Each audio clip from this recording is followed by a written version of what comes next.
Okay, so ang topic natin ay, natural language processing.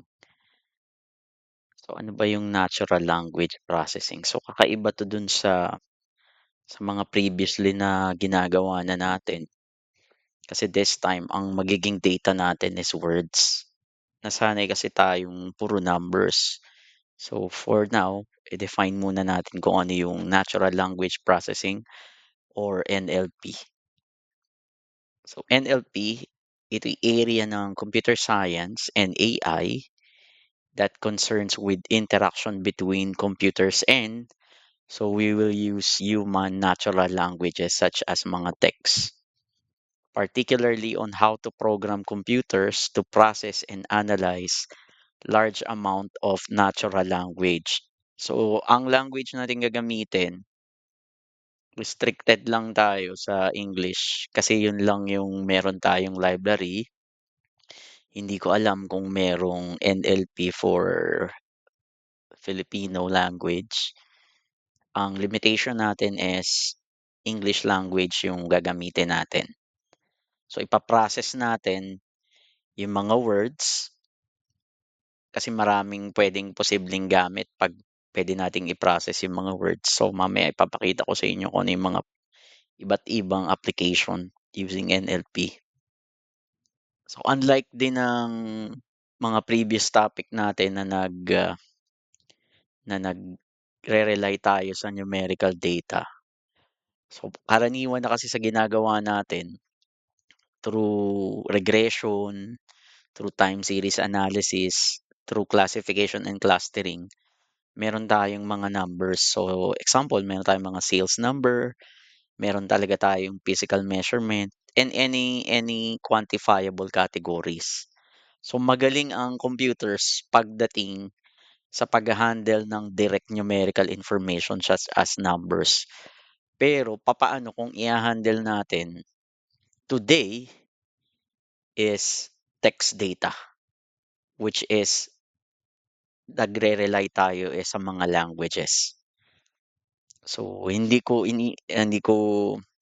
lubos maisip na babalik tayo sa English language, na mag-aaral tayo ulit ng English language pagdating dito sa natural language processing. Yes, tayo ay nag-aaral ng machine learning, pero we cannot discount yung katotohanan na ang English language is merong mga set din ng mga rules na fina-follow. So, hindi ko kayo puwedeng turuan dito ng direkta na mag-model agad, halimbawa sentiment analysis, hindi. So, dadaan muna tayo sa mga basics kung papaano pina-process yung language through NLP. So, sa tao kasi madali lang kasing ano, ma-identify natin yung maraming information inside the text documents. So, kaya natin siyang intindihin, halimbawa nagbasa tayo ng libro, nagbasa tayo ng dyaryo, nakukuha natin agad kung ano yung ibig niyang sabihin. Pero pagdating sa computer, kapag gusto mong ipaintindi sa kanya yung mga words, meron siyang mga specialized processing techniques para maintindihan niya yung raw text data. Kasi ang text data is unlike nung mga hinahawakan na nating data before, which is yung numerical data, napaka-ano niya, napaka-structured. So, meron siyang set na pina-follow. So, meron tayong header tapos meron tayong data. Pagdating kasi sa text, napaka-highly unstructured niya. Plus, puwede siyang multiple languages pero sabi ko nga, ililimit lang natin sa ano, sa English language yung gagamitin natin. So, specialized processing. So, makikita niyo kung ano yung mga kailangan nating gawin para makagawa tayo ng natural language processing na application such as sentiment analysis. Ito yung mga example ano. So, ito yung ginagamit ng mga politician kapag siguro may campaign o halimbawa sila na yung nakapuwesto, ano ba yung damdamin nung tao sa kanila? Halimbawa, based sa Facebook post, based sa Twitter na post nila or based sa interviews. So, ang sentiment analysis, gagawin natin 'yan, meron siyang positive, meron siyang negative, tapos meron siyang neutral side. So, bago tayo pumunta ng sentiment analysis, kailangan matutunan niyo muna yung mga processes for NLP. So, maraming techniques sinasabing NLP para maka-create ka ng structure, data out of text data. Ang gagamitin nating library, by the way, marami na kasi ngayong ano, marami na kasi ngayong library for NLP. So, para maintindihan niyo muna yung basic, gagamit tayo ng Spacy and yung NLTK, Natural Language Toolkit. O meron na ring mga tinatawag na BERT, merong tinatawag na Hugging Face. Ito, mga transformer na 'to. More on this kapag natutunan niyo na yung basics. So, ano yung mga possible na gamit kapag, ng NLP? So, ginagawa na 'yan do'n sa mga emails natin. So, based sa words na nakikita niya dun sa content, kahit header ng image, pwede nating mai-compare kung siya ay spam email or siya ay legitimate na email. Sentiment analysis of text movie reviews. Ano ba yung base sa sinasabi ng mga tao, anong sentiment nila dun sa pelikula? Nagandahan ba sila, napangitan, or okay lang, neutral? Puwede rin tayong mag-analyze ng trends from written customer feedback forms. Halimbawa, meron tayong binebentang product. So, ano ba yung nagiging feedback nila? May kailangan ba tayong i-improve? Pero ang gumagawa nito is computer na. Ipapaintindi natin siya. Kasi kung magre-review tayo ng around sa pagpalagay ko meron tayong 10,000 reviews.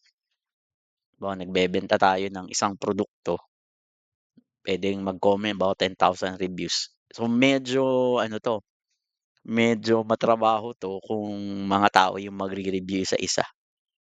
Sabi ko nga, 'pag tao kasi madaling maintindihan yung content, pero paano natin i-o-automate na ipaintindi natin sa computer kung positive ba yung review, negative or neutral. Ginagamit din yung NLP sa mga text command. So, sa mga cellphone niyo sabihin niyo, "Hey Google, play this song." Halimbawa is, kanta ni Taylor Swift. So, kaya naiintindihan niya kasi pina-process siya ng through natural language processing. So, ang kaibahan natin ngayon hindi numerical yung magiging data natin, although numerical siya in some ways, unstructured siya pero siya ay mga sentences and words. So, every month merong ano nadi-discover in terms ng NLP. So, nag-e-evolve sila dito sa first lesson natin. So, medyo ibe-breakdown ko siya sa hindi 1 hour per session, ibe-breakdown ko siya kahit ano lang, kahit siguro mga 15 minutes or less than that para hindi para hindi yung concept na 'to is magsama-sama in 1 hour or 2 hours, hindi ko dedire-diretsuhin. So, puputulin ko siya at some point pagkatapos ng isang concept.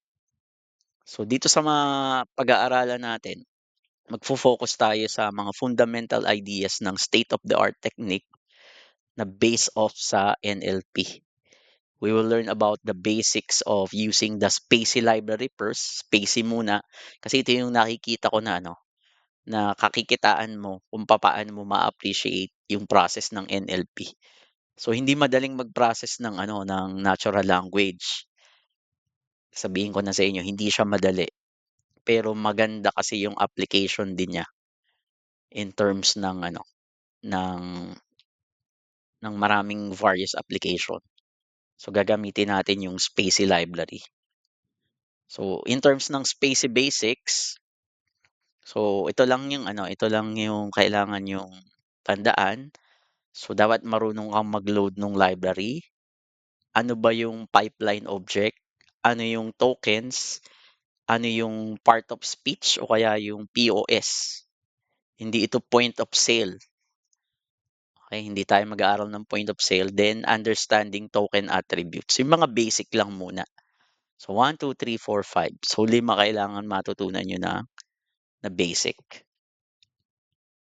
Sa Spacy, meron siyang NLP function na automatically nagpa-process siya ng raw text and perform a series of operation. So, maraming series operation. Puwede kang mag-tag, mag-parse, mag-describe ng text. So, isa-isahin pa ba natin yung description? Hindi, gagamit na nga tayo ng library.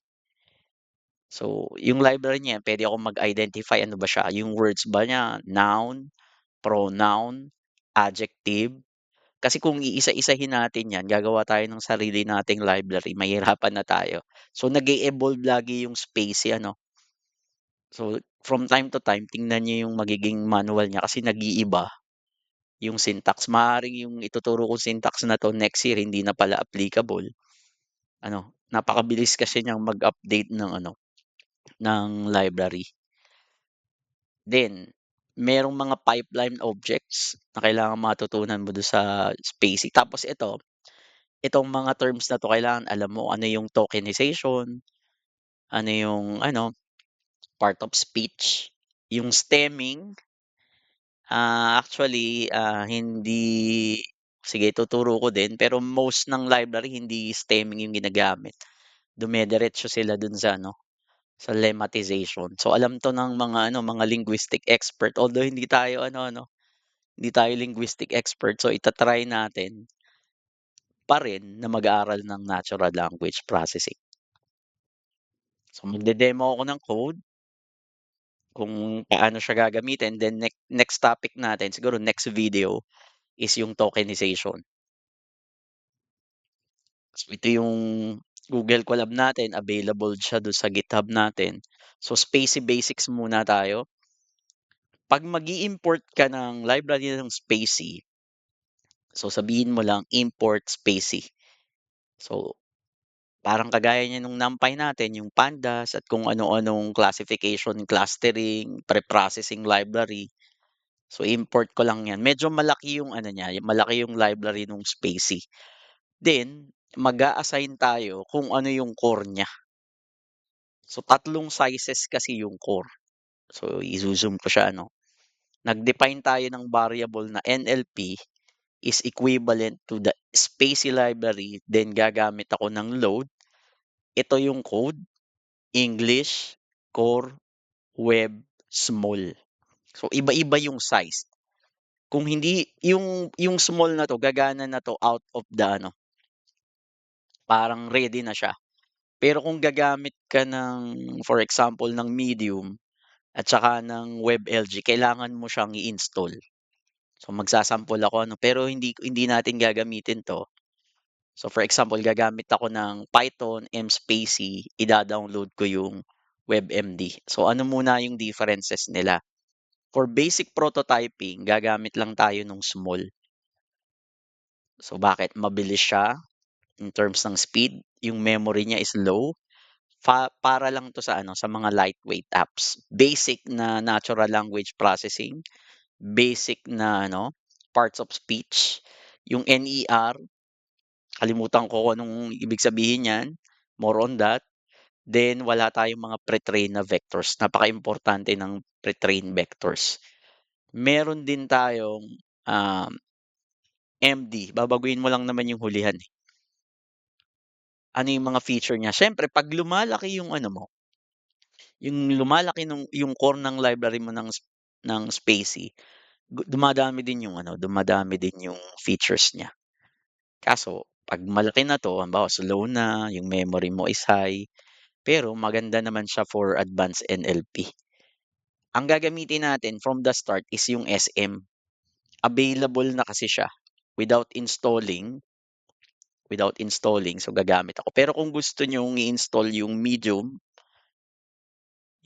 files niya, for example, so kailangang i-code ko 'to. So unexpected, ito gawa nito ano, so tanggalin ko 'to. So iko-comment ko 'yan, then magda-download tayo ng medium. So around mga hindi ko alam kung 30 to 50 MB siya, nandun siya sa manual. So ida-download natin siya sa laboratory natin, so medyo mabagal. So kailangan maging patient kayo dun sa pag-i-install. Then at saka ko pa lang puwedeng gamitin yung MD. Kapag walang error, so ibig sabihin medyo may katagalan siya ano, sa umpisa. So puwede kong gamitin yung MD. So puwede akong gumamit ng mga moderate complex task. Pero sabi ko nga, by default gagamit tayo nung NLP, spacey.load, yung core ko na SM. Okay? Next, paano gumawa ng document object? Ang data natin ngayon is text. So, ganito yung mga example. Halimbawa, Tesla is looking at buying US startup for 6 million. Paano natin ipaiintindi to sa computer? Pero sabi ko nga, hindi na tayo mahihirapan diyan kasi gagamit na nga tayo ng Spacey library. So, mag-define ka ng document. So, ito yung document. Ito yung document na ginamit natin. Sorry, na-press ko yung ano, yung enter na matagal. Then, meron na akong part nung NLP. Ang NLP ko is yung library ko na mismo nung ano, nung Spacey. Gagamit ako yung NLP features niya, spacey.load. NLP, then yung U, ibig sabihin niyan is Unicode string. Kasi may mga special characters. So, ipaintindi lang natin na tayo ay Unicode. U, tapos single quote o kaya double quote, depende sa'yo. So, i-define natin sa document yung NLP. Then, ito'y ano na agad, although hindi ko pa na-explain yung token, so gagawin natin siya. So, for token in DOC, so ito yung ating sentence. So, isa-isahin natin. Magpiprint tayo ng token.text. Ano ba yung token.text? Ano yung token.pos? Again, ulitin ko na yung POS ano. Since ito yung language, yung POS, ang tawag dyan is parts of speech. Okay? Then token.pos underscore, ito yung magiging row names niya in terms ng parts of speech. Then ano yung token.dep, syntactic dependencies. So explain ko na lang tong ano kung ano yung DEP kasi preview pa lang naman to nung Spacey. Meron tayong topic na specific lang para diyan. So ilulup lang natin, ibig lang sabihin yan ano yung Tesla, ano yung is, ano yung looking, ano yung at, buying, US, startup. So maglulup tayo. So normally, ang delimiter ng text natin, syempre spaces. Ganun naman talaga yung ano yung sentences at saka words. So pag in-execute natin, meron tayong marireceive na mga numbers dito sa baba. So explain ko lang kung ano yung mga numbers dun sa baba kasi kailangan maintindihan nyo kung ano yung mga specific number. Yung token.text, ito yung original mo na ano, original na text na tapos yung token.pos may mga corresponding ano kasi siya, may mga corresponding numbers of parts of speech. Ano ba siya? Noun, adverb, verb, conjugation, etc. So sabi ko nga sa inyo kanina, hindi ko lubos maisip na mag-aaral pala ulit tayo ng English language. Then, ano yung prop N? So proper noun kasi ang Tesla is a proper noun. Then, meron tayong dependencies, which is ito yung nagiging subject. See, English pa rin. Then, next, meron tayong word na is, which is ang ID niya in terms ng parts of speech is 77. Then, auxiliary. Then, ano yung syntactic dependency niya, which is auxiliary. So, kung ipapakita ko na muna agad sa inyo, kung ano yung mga ibig sabihin niyan, hanapin ko lang muna yung ano, hanapin ko lang muna yung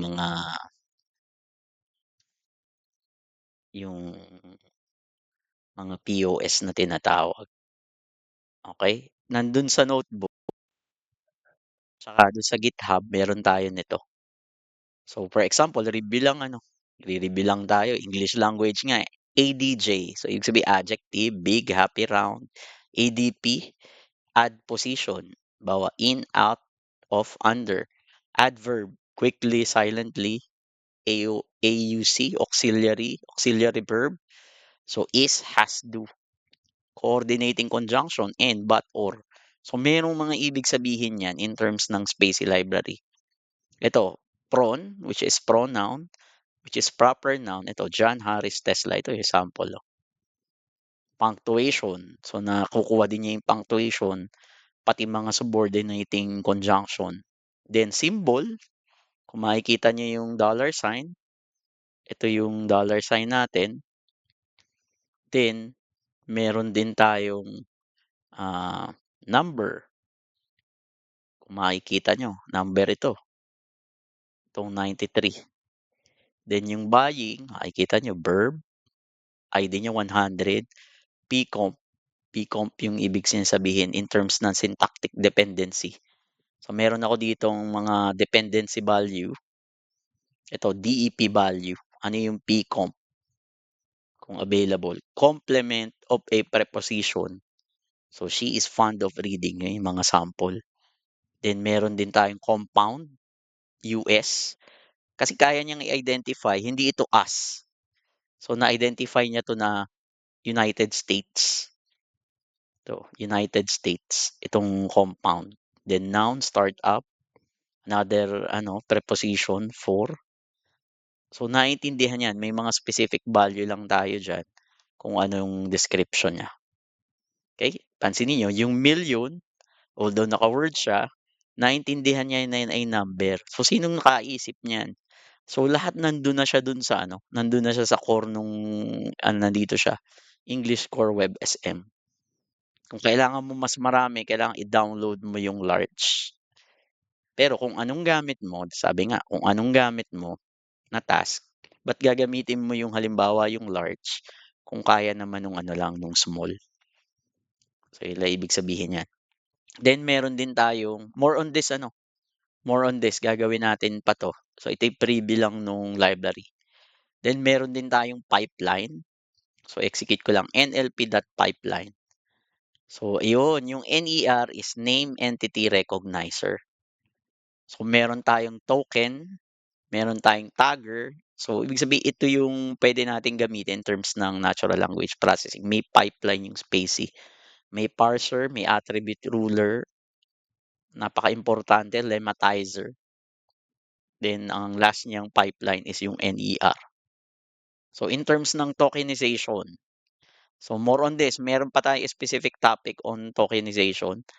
Ang tokenization in terms ng NLP is ini-split natin yung text into smaller manageable units. Kung natatandaan niyo yung split natin sa string, similar to that. Ang token kasi nagre-represent ng words, ng subwords, character, or sentences. Depende sa granularity nung kailangan mong NLP task. So example, meron ulit akong document number 2, dinefine natin sa NLP as a Unicode formatting. Halimbawa, Tesla isn't looking into starts up anymore. So same lang nung nasa taas. Token text, token post underscore, token dep underscore. So same lang yung nasa taas, ganun din yung gagawin natin. So ito yung sample number 2 is tinotokenize ko lang. Pansinin nyo, Tesla, isang token. Yung pansinin nyo, hindi niya tinokenize na isn't kasi alam niya na ito ay not. So alam nung library na itong N, N special character na yan at T is siya ay, ibig sabihin, part, negation. Ibig sabihin, negative, Then, yung verb, alam niya, yung looking ay verb, then part siya ng root. Yung into is preposition. Siyempre, startup is noun. So, yung mga P-object, ang references ulit natin is itong mga to. So, object of preposition. So, nag-aaral tayo ng English ulit. Anymore, adverb. Ano yung adverb mode? ADV mode, adverbial modifier. She runs quickly. So, ganyan yung magiging exam natin. So, halimbawa, itong sentence na to, ano yung DEP value niya? So, yun yung mga sasagutan natin sa lab. For now, kasi hindi tayo pwedeng dumiretso na mag-model agad tayo. Halimbawa, magagawa agad tayo ng sentiment analysis. Pwede kong ituro naman yung code, pero mas maganda na intindihan yung part by part. Okay? Then, kung applicable din sa number yung indexing o kaya doon sa data frame at saka sa series, dito applicable din. So for example, doc2 is 0 post. Ibig sabihin, ano yung doc0? So, ang doc zero natin dito is yung Tesla. So, sasabihin lang niya ang part of speech niya is yung proper noun. Si Tesla is proper noun. Yun lang naman ibig sabihin nun. Nag-i-splice pa rin tayo. So, indexing, pwedeng doc2 index 1, which is yung is. Tinokenize natin eh. Hiwa-hiwalay na siya. Which is yung is. So, sabi niya yan ay auxiliary verb. So, dep 1. Then, may tinatawag din tayong span. So, ito, sample, meron tayong document number 3. So, ito yung words natin.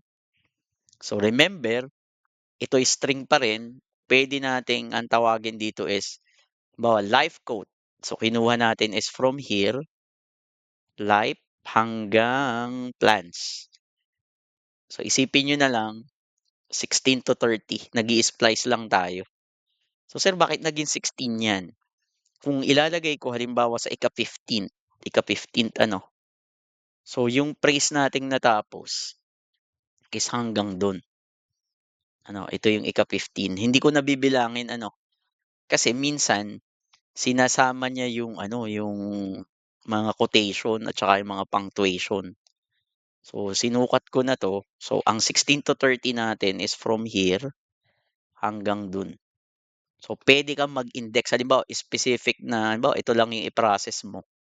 So, hindi ko na kailangang gumawa ng panibagong variable para lang diyan. Splicing pa rin. Sabi ko sa inyo, huwag niyong kakalimutan. So, ang type na ng live code, kung sisilipin mo yung type is span. Kasi alam ni Spacey na ito yung buong text natin, then pumili lang ako ng span from life hanggang dun sa plants. Ibig sabihin. Then yung type ng doctrine ko, alam niya na yun yung document. Ibig sabihin, itong lahat is document from here, from life, from here hanggang plants is yun yung span. Sana malinaw yun, ano? Then, pwede ring sentences. Bibilangin mo yung sentences. So, meron tayong, for example, doc 4. Bawa, this is the first sentence. Ang sentences, syempre, in terms ng NLP, binibilang natin ng period.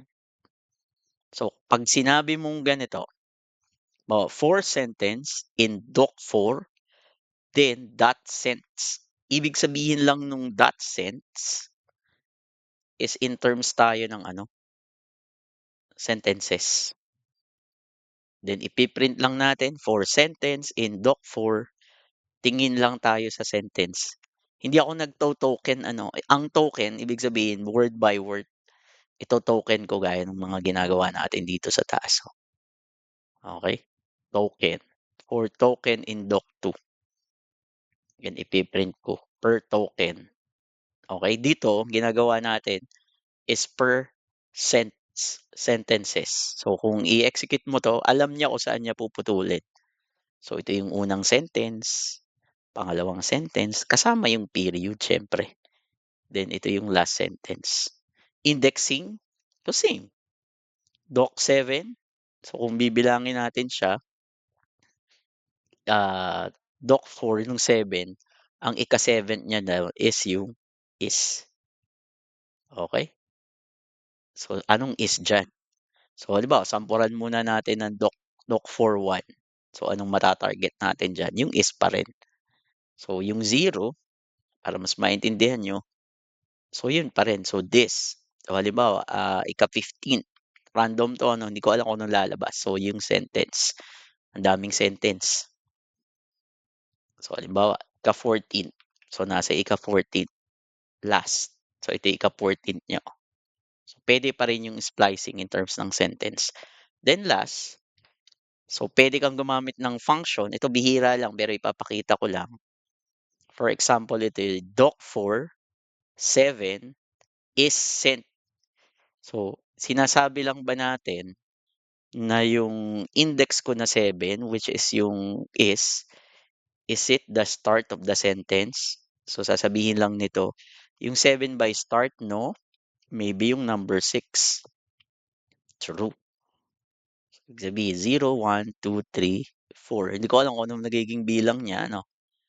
So, ang ika-7 niya is yung this. 0, 1, 2, 3, 4, 5, 6. Okay, so siguro kasama yung period. So tignan ko nga, doc halimbawa is 6. So ito yung this. Ito yung ika-6 o 0, 1, 2, 3, 4, 5, 6. Hindi ko alam kung ano yung magiging bilang. Basta yung doc for 6 ko, yun yung start ng sentences. So bilangin niyo na lang. Kasi yung bilang nung is kapag tinukin mo minsan kasi kahiwalay yung period. So ganun yung nangyayaring indexing. Ganyan yung basic ng spacey. Ang next topic natin based dun sa presentation natin is tokenization. So i-save ko na yung recording para each specific topic is iwahiwalay na lang. So see you sa kasunod na video.